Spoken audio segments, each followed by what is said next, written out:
Hello, lovely listeners. Welcome back to Becoming More Me, the podcast where we turn stress into strategy and self doubt into momentum. Today's guest is one of the sharpest minds in anxiety science and one of the warmest hearts in clinical practice. I have with me today Dr. David H. Rosmarin. He is a Harvard psychologist. He's an associate professor of psychiatry at Harvard Medical School. He's a director of the spiritual and mental health program at McLean Hospital. He's the founder of the Multi-City Center for Anxiety, where a diverse team delivers outpatient and intensive care to kids, teens, and adults. He's also a keynote speaker and author. He wrote Thriving with Anxiety: 9 Tools to Make Your Anxiety Work for You. In his recent TEDx talk, Dr. Rosmarin stood on that famous red dot, cold sweat and all, to prove that the very waves of anxiety we fear can become currents that carry us toward purpose. His 4-step mantra, identify, share, embrace, and let go, has helped leaders, parents, and high achievers turn dread into drive and vulnerability into deeper connection.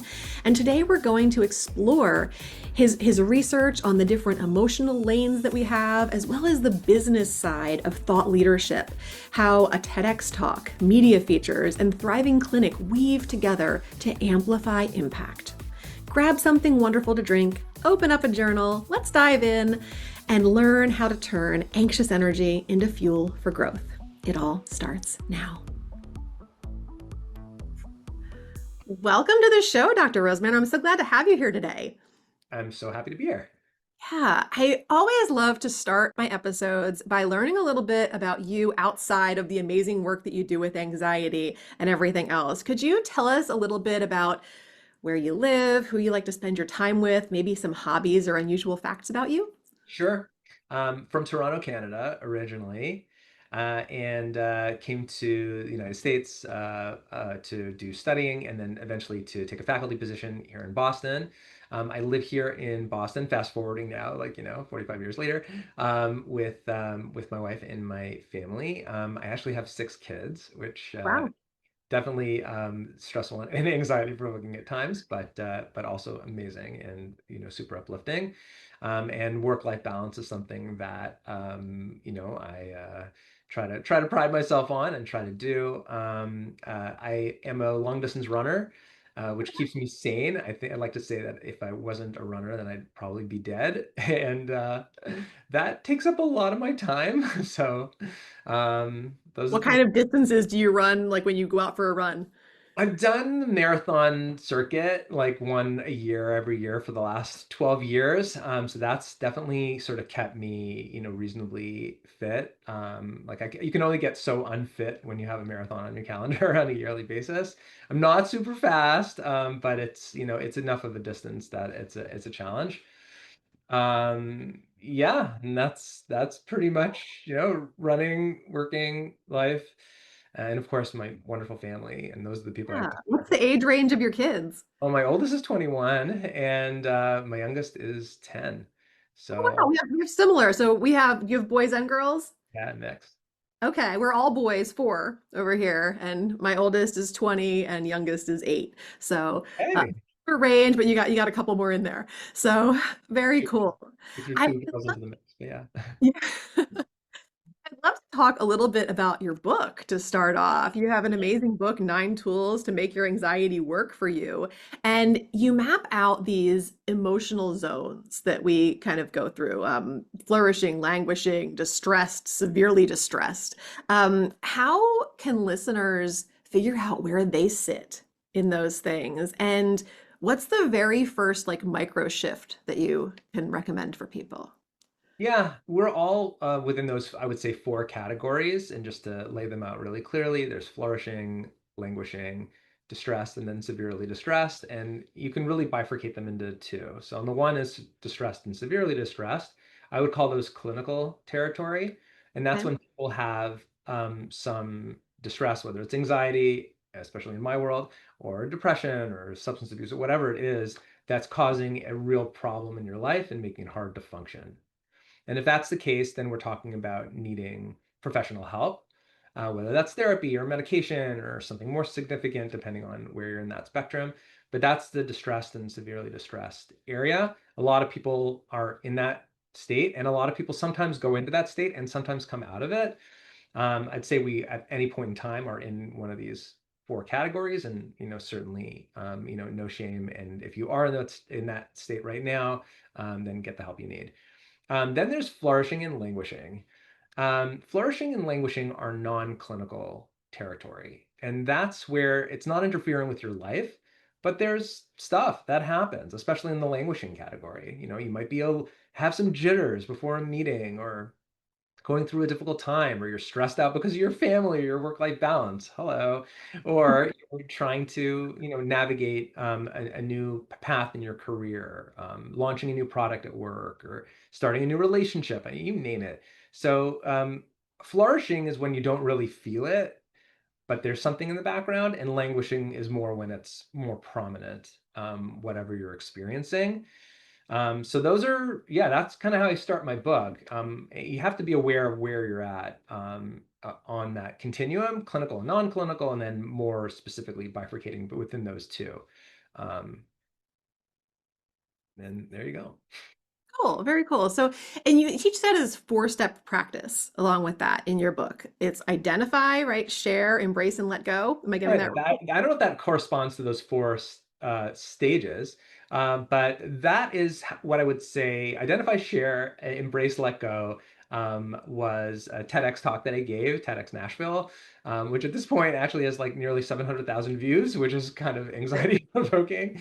And that's about how to use anxiety as a strength in your life. I would say mostly it's for the flourishers and languishers.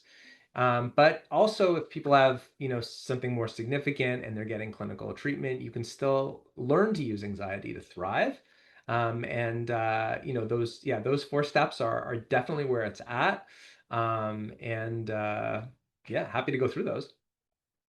Yeah, sure. Tell us about them a little bit more and like how people can use that to make good of their anxiety, I guess. And Yeah, I guess as a preamble, I'll say this. Anxiety is a really bad rap. And the minute sure. people say they're feeling anxious, they start to think, oh no, it's clinical. Something's wrong with me. This needs medication immediately. And it might, but that's usually our first response, that something's wrong with me if I'm feeling the apprehension, if my heart's beating fast, if I'm having trouble catching my breath, as opposed to like, maybe this is a normal or even healthy reaction to a stress that I'm feeling in my life. Or maybe I could actually use this in a constructive way to become more aware of myself, or to connect more with others, or to lean into uncertainty more, or to build my um, emotional muscle tone, so to Yeah. speak.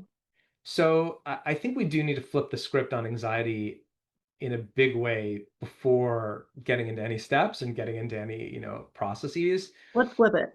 Yeah. So, often, especially entrepreneurs, especially people who are juggling family and work, especially people who have these devices, which you might have, we're being bombarded by stressful stuff all day, and it's going to have an emotional toll. That's not necessarily a clinical problem, right? If it's not interfering with your life, so then what is it? It's just part of the experience of a human in the modern age.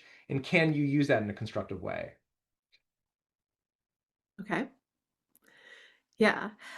So what originally got you interested in putting like a focus on anxiety over other things in your work? I mean, I certainly had my own anxiety, along the way in starting my anxiety clinic. I remember one of the early days I was carting. The clinic started in New York, Center for Anxiety, centerforanxiety.org, by the way. And when did you found that? 12 years ago. Okay. And I remember carting down there from Boston, where I have a faculty position, taking the train down, getting off the train, and then getting a text from the one patient who was in my schedule saying that he was canceling. And Ugh. of course, I'm going to feel anxious that day. And at first was taking it to heart, like, why are you feeling anxious? And you shouldn't feel so stressed. And you're supposed to be helping people. And then I realized right away that when you're pursuing a dream, when you're doing something that has significance in your life, you're going to hit speed bumps, and you're going to feel anxious, and that's not necessarily a bad thing at all. Yeah. So that was So the beginning. And you also, I remember you saying in, I think it was one of your TED Talks about, the admission of professional failure terrifying you, and how you had like opened up to your wife about that and allowed that vulnerability to kind of reshape your anxiety. So What this is other where, quote did people glean from that? yeah, that's where, at a certain point along the way, I guess my first stop on this train was to recognize that anxiety is a normal part of the human experience when you are pursuing something of significance. Sure. You're So that starting was a back to family. like your first step, right? Identify. Kind of, Kind not of. really. Identify is more, I'll tell you what that is. Okay. Um, Once I recognize that anxiety is a not necessarily pathological, it's not necessarily a problem if it's not interfering in your life. Then the question became, what do you actually do when you have anxiety to use it in a constructive way? How do we harness this emotion rather? How do we change our relationship with this emotion so that we can thrive, we can use it in a positive manner in our lives to enhance our connection with ourselves, with others, and to let go more. And yeah, so that was the starting point for the 4 steps, and my book. So if you want, we can pivot into that. And I guess the pivot for me is kind of like how we can allow like vulnerability around anxiety to reshape it. And because I know a lot of people kind of like hit that like wall, especially in like in relationships, kind of like, oh, I'm fine. And what helps us to move from like guarding to revealing, so that anxiety can almost be like a bridge rather than like a barrier for that closeness that most of us want. It's a great question. I would say it starts with ourselves and then it moves from us to others. So, if you're feeling anxious, the first step is to take the time to identify what it is that you're anxious about. Usually people are on their phones, they heading to the liquor cabinet, running to take a medication. And again, if you're being prescribed it and you need it because it's distressing in a way that interferes with your life, then take your meds. I'm not saying not to, but that as a first reaction, as opposed to just sitting and figuring out what it is that it's upsetting you, I don't think is helpful for our society. Yeah. And you got to take that inventory. Once you have it, you got to share it with someone else. And that's where the vulnerability comes in. Can you actually open up your heart and open up your mind to connecting with someone else and turning this into a point of emotional? It is vulnerable. It's Yeah. terrifying to speak about, right? You're Sure, and then open up your mouth, right? Like that's the part I think a lot of people get stuck on. They can keep it all up here and compartmentalize it, but when it comes time to actually share it with another one, and it becomes more real that way. right, right. And what's tricky is who do you share it with? How do you share it? What do you say? So I've really sort of like scaffolded this process. I actually have a new master class which takes people through in this second Awesome. step, like literally from A, B, C, D, like how do you do this? Perfect. But it involves setting up the conversation, like saying to somebody, like, Theresa, I've got something on my mind and I really want to share it with you. You're a close friend of mine. We've known each other all of 10 minutes, and like I want to connect with you about this. I feel like I can trust you. Here's what's on my mind, and then sharing it, and then hopefully getting the validation and support that you need, and taking the risk. Like maybe you'll get it, maybe you won't. Conveying what it is that you need, following up, reinforcing it. There's a process here to use anxiety as a point of connection with someone, as opposed to just keeping it all inside and being Yeah. vulnerable. Have you joined the Becoming More Me community over on School yet? It is one of the fastest growing distraction-free platforms for learning and connection. And it's where the magic's happening for the Becoming More Me community as well. Inside, you will find a high vibe circle of heart-centered, ambitious entrepreneurs and professionals doing deep work to become who they truly feel called to be in life, in business, in love, health, and wealth, and doing it in ways that feel aligned, authentic, and full of pleasure.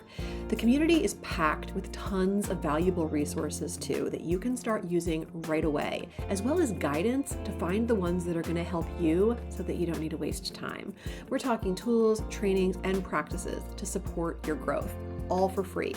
Plus, you can find info on working with me more deeply, whether it's through one-on-one coaching, small group experiences, or the Becoming More Me with EFT program, as well as information on upcoming workshops and other events. To join, head over to school.com/discovery. That's SKOOL.com/discovery. Type in my name, Theresa, Lear, Levine, and you will find the Becoming More Me community right there. Click on it to join. I can't wait to welcome you to the community. Absolutely. And then I guess, how do we then weave things like spirituality into that? If I'm not mistaken, like your program at, is it McLean, that kind of marries like clinical science and spirituality. Am I understanding that correctly? Yeah, my primary area of research at Harvard Medical School and McLean Hospital, which is a psychiatric hospital out here in Massachusetts, does focus on spirituality. I think in some ways that's how I came to these, ideas about emotions. If you look at the spiritual traditions of the world, um, aspects of distress are very human. They're not all pathological. They're, great religious figures from, really all world religions have struggled with difficulty, with being imprisoned, with, political concerns, with major existential crises, and certainly with, economic difficulties and family problems, and I mean, you name it, and you can sort of see it in scriptures and elsewhere where it's such a normal thing to struggle, as opposed to, oh, you're distressed, like this is a biomedical problem. So I think that that perspective is in the background of sort of everything I do. Um, I do think you can use anxiety to let go. I think that that's the fourth step, Yeah.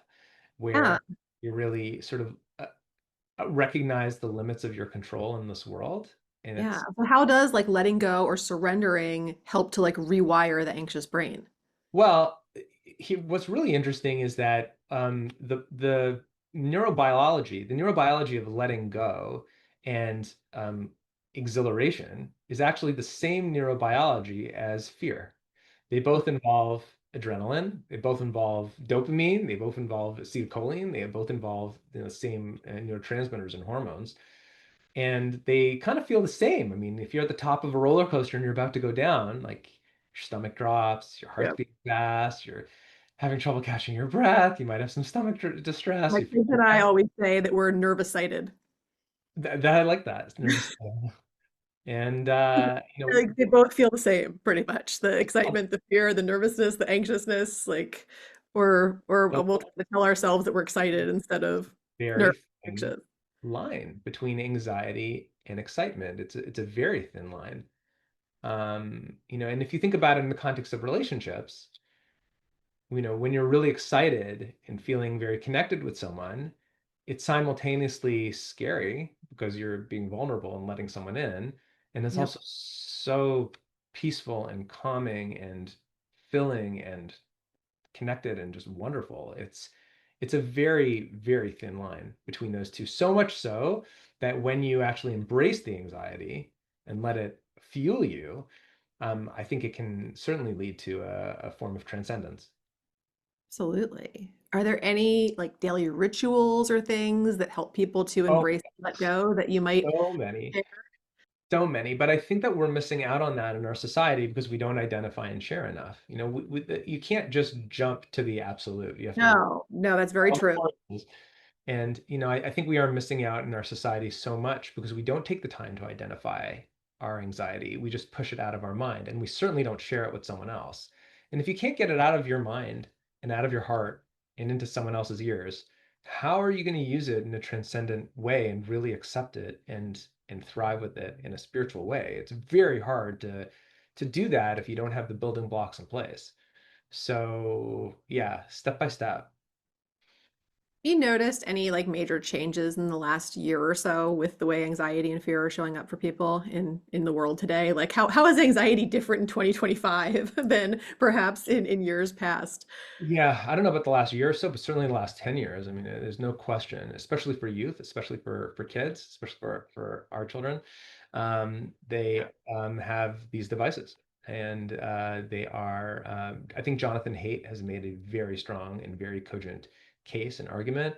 His book, The Anxious Generation. If you haven't seen it, got to read it if you have kids, and or if you work with kids or care about kids, and just looking at really a great rewiring of childhood and what it's like today, um, with different effects for boys versus girls and how that's impacted things. At the core of it, though, is that we've become allergic to anxiety. We assume that all of life is supposed to be free of emotional challenge. You're supposed to feel good all the time. You're supposed to be happy all the time. Everything's supposed to be easy. Our relationships are supposed to be easy. Success in life is supposed to be easy. Emotions are certainly supposed to be easy. And that's just a lie. It's just not true. Human beings are complex and we deal with adversity and we deal with challenge. And accepting that gives us permission to take an inventory of it and share it and then use it in a constructive way, as opposed to just a, a fallacy that I think has been propagated. So to me, that's really the core of it. Yeah, those are all good points, and it's a great recommendation.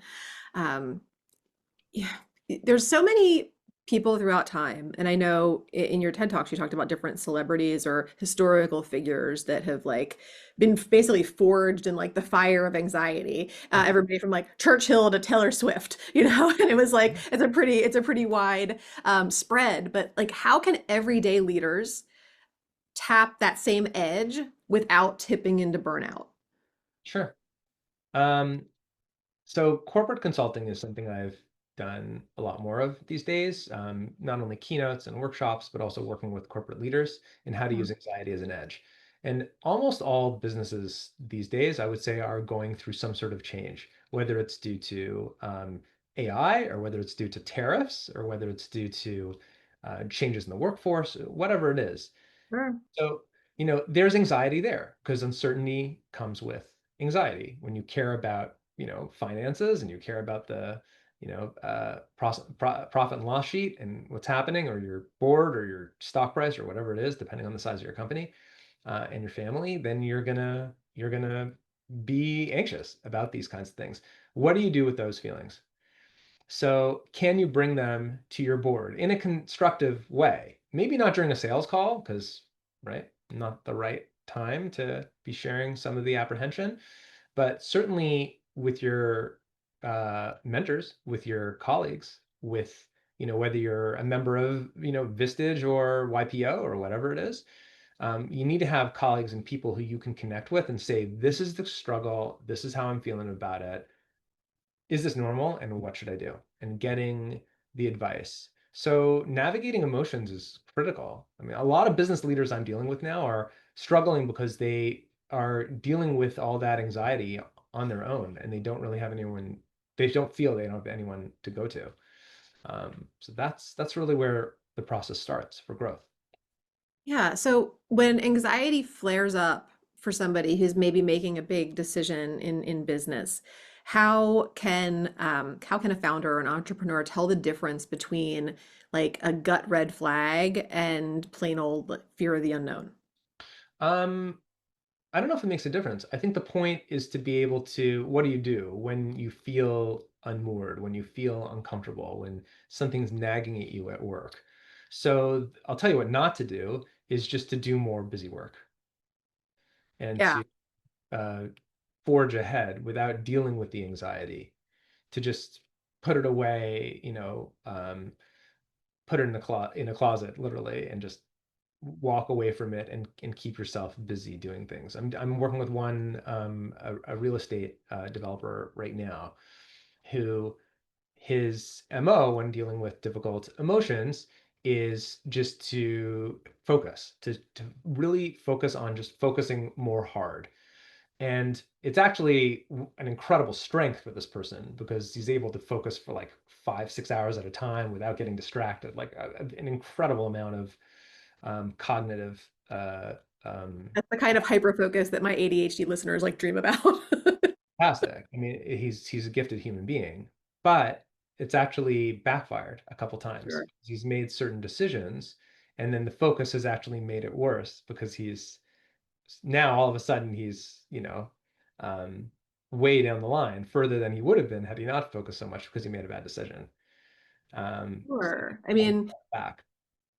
so it kind of comes down to like being productive and kind of more moving ahead versus like the paralyzing perfectionism or the busy work, which I think sometimes the busy work and the perfectionism can go hand in hand, at least in That's what I true. tend to see. So a lot of people like to kind of just polish until it's they think till it's perfect, but it's usually until we perish instead of when it's a perfect. So how do you help clients shift from anxiety driven perfectionism to like excellence that actually works in their favor? Yeah. The trick is to know, what are you really anxious about? Once they identify what the feelings are, then those emotions can actually be a guide to help you figure out what you really need to do. So in this person's case, he was actually had some real concerns about certain things in the markets and also the way he was structuring his deals with partners, but didn't listen to those concerns, and instead busied himself with getting things done as opposed to actually listening to the inner voice. So we're trying to sort of amplify that voice and really get clear on what the anxiety is about, which is very aversive and very hard to talk about. And through that process, it slows things down. It's annoying. You have to sit and focus on your anxiety. You want to just be doing things and being productive, but no, like it's there for a reason. So, Hey, quick pause to let you in on something you might not know.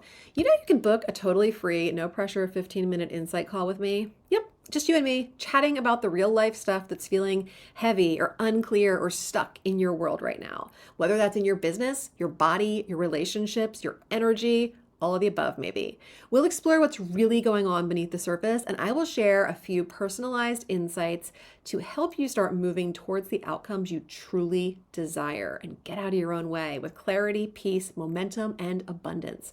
Just go to gamechangingconversation.com and grab a time that works for you. I can't wait to connect with you and hold space for your next breakthrough. All right, let's get back to the episode.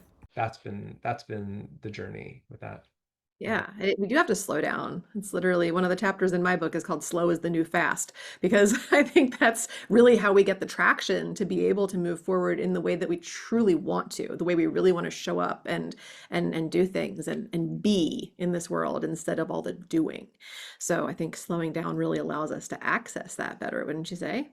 Sure. I mean, I think the point is that it makes you a better decision maker. And once you've made that decision, then you can harness all that, ADHD or anxious energy in a constructive way, as opposed to letting it work against you when you're not fully aware of what the issues are. Yeah. And I guess this kind of comes back to understanding what the anxiety is. But I know with a lot of the entrepreneurs and professionals that I'm working with, a lot of them see the solution to however they're feeling now that they don't want to feel, which tends to include some form of anxiousness, Huh. as like just getting to that next level. Like if I could just make more money or get the relationship better or get healthier or whatever, then that will resolve. But I've always found kind of it's like new levels, new devils. Like it comes with you, like wherever you go if you don't resolve it. So what would you have to say about that? Yeah, I think that's a good insight. I think it depends on what you're doing. Getting to a new level, you have to if you're an entrepreneur and if you're moving ahead with your career, if you're serious about it. I don't have any problems with that as long as you're aware of your emotions in the process and not trying to bury them. When people get into trouble, I think is when they're not, um, where they're sort of divorced in their mind from the struggles, emotional struggles that we all have. That's where people get into trouble. Yeah. And I guess kind of coming back to like the procrastination versus like incubation, um, some delays are avoidance, right? And others are more of this kind of creative marinating or what have you. So, what cues would you say help people know when anxiety is masking perfectionism and procrastination versus like signaling that genuine need to pause? Yeah. Um, Biggest question I have is, what are you anxious about? And if you can't answer that question, then you're not aware. Everyone has something, some hot button issue that makes them anxious, that makes them concerned. And usually there's something within at least a 1 month period that's going to set that off in some way. How do you Um, get to the bottom of it when they're not sure? They're like, I don't know what the anxiousness is. Yeah, so in my masterclass, I have some tools to be able to do this. Just to take you through it now, then the first step is just to get it all out, just a brain dump, if you will. And you can do that by speaking into, an audio recorder, or you can transcribe it. If you're a journaler, you can journal. I love journaling. I think that's a great tool to be able to do this. Pen and paper, or obviously, using a device or whatever it is. And then to sort of look at it, to step back after about 10, 15 minutes, what are the big chunks? What are the biggest issues? And then to go deeper. And that's a bit of a hard process, is to go deeper, to really explore what's that about? Why do I feel that way? What are the real consequences from my emotions if that were to happen? And to ask lots of probing questions about it. It's anxiety provoking to think about what makes us anxious, but that's where the opportunity lies to identify the root of our feelings, and then you can use it in a constructive way once you've dug. Amazing. If people want to learn more through the masterclass, how do they find out more about that? Yeah, everything's on my website. There is a page for the masterclass on my website, and it's available for consumers and as well as for teams. So recently, I've been doing some consulting work for companies, and we have licensing available for teams, even teams as small as 10 or 15 people for small companies, which has been really kind of cool to see cultures. To me, corporate culture today, even for a small team, when people are able to talk about their feelings, not that it should dominate the conversation, it shouldn't. Okay. But there's so much money, I think, being thrown at benefits and being thrown at trying to get rid of anxiety and trying to manage anxiety, as opposed to how to harness anxiety. And that is a very different approach. Like I said, it's available for individuals, and it's also available for groups and for teams on a licensing basis. What are the main ways that you work with and interact with people and share your work? So these days, I'm doing a lot less clinical work and consulting. The consulting I'm doing is usually for corporate leaders in the context of, keynotes and workshops and sort of related to their businesses. The masterclass was a huge project to get filmed and to coordinate it. I mean, it was hundreds of hours of prep, so I'm pretty proud of it. And it's been really awesome to see it launch. I was definitely anxious about launching it, and it's been sort of nice to Sounds do. like you leveraged it. I tried. I think I did. Have some, potential new books coming up, and some other projects, and also, of course, my work at the med school is always really invigorating and fun. Yeah. These days, doing a lot more front-facing sort of thought leadership work as opposed to creating research. But even there, I have like a couple projects. So yeah, it's definitely a busy time. Very cool. What are some of the other places that people can find you outside of the master class, a website or anything like that? Yeah, I post a lot on LinkedIn, so that's definitely a place to find me and to DM me. People can get in touch that way. My office sometimes will, respond on my behalf, but I'm definitely available. And other socials as well, although to somewhat of a lesser extent um, these days. But yeah, love hearing from people. I do have a newsletter that goes out on a weekly basis, so people, I respond to those messages also, and I love engaging with people around anxiety and how to use it in a constructive way. It's sort of what I'm built for. Awesome. And if you could like beam like one sentence or idea into everybody's heart, mind, or even like their smartphone lock screen that would remind them like how to thrive with their anxiety rather than merely survive it, what would that be?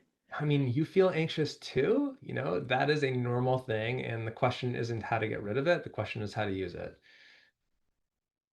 Yes, absolutely. Well, thank you so much for everything that you've shared with us today. Is there anything that you'd like to share as we wrap up? No, just thanks for having me on this podcast. I really appreciate it. I think our publisher put us in touch, HarperCollins. So I want to give them a shout out. They've been really awesome to work with, and just really enjoyed connecting with you today. And thanks to everyone for listening.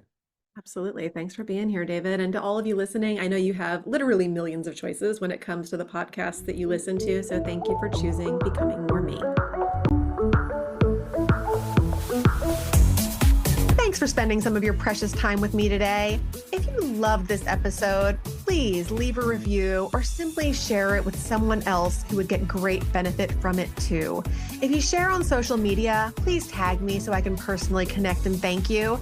Until next time, keep taking bold and brave steps towards becoming more of who you want to be in this world.